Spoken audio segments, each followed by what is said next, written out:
Dami ng buhay yung talong, oh. Pwede na harvestin sa ito linggo. Ayun, hindi ka na bibili sa grocery. 1, ito, 2, 3, 4,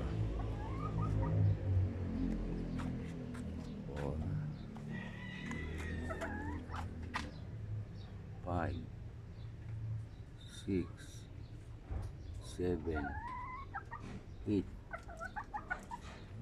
Ayos ah. Mahal pa naman ang gulay ngayon. Hindi tayo bibili sa SM.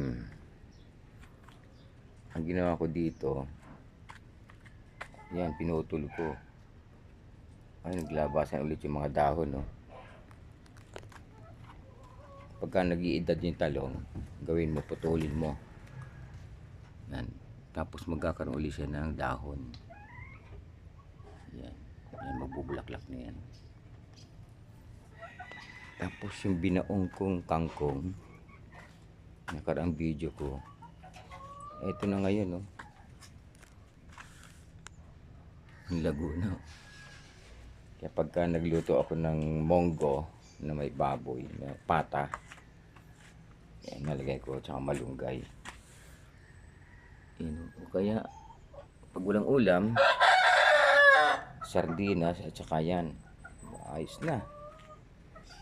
Itong mga ba, ito mga tinanong kong okra. Ay, lalaki na. Taba na. Taba na yung mga okra. Ilang linggo na ito, bubungan na ito. Tapos yung tinanong kong ampalaya, ayan na, oh. Nagapang na siya. Doon.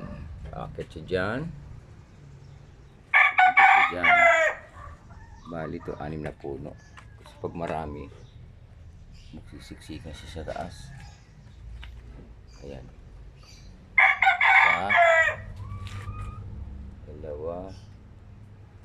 3, 4. Ayan. Ito yung balag na ginawa ko. Hindi sila gagapang. Napakamahal pa naman ang gulay ngayon. Si bumagyo, nasira ang mga halaman. Ito yung mga ano, pagka nagluluto ako ng mga paksiw, hindi na kumukuha ng luya. Mahal pa rin ang luya ngayon. Yan, yan, huhukay lang ako dyan. Huhukay lang ako dyan. Wala laman na to.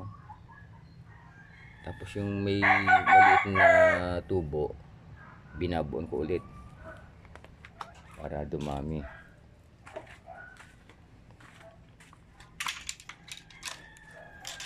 Ano? Asawa ka na dyan, ano?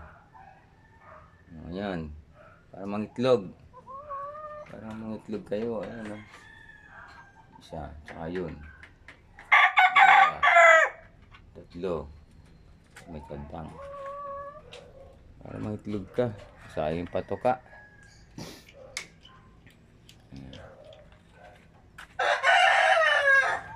Ayan pa tsaka yung itong talisayan.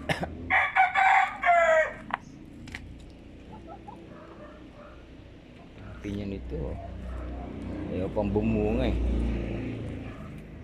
Ilang taon na to? Dadalawang taon na. Tanim ulit ako dito ng okra.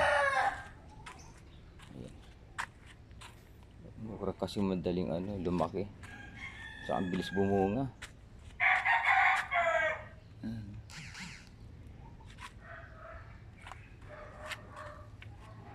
Wala pa yung driver nito ah. Nilinis ko kahapon.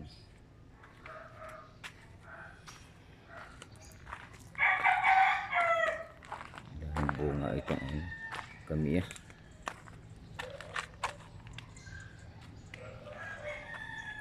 I-update ko na ulit to.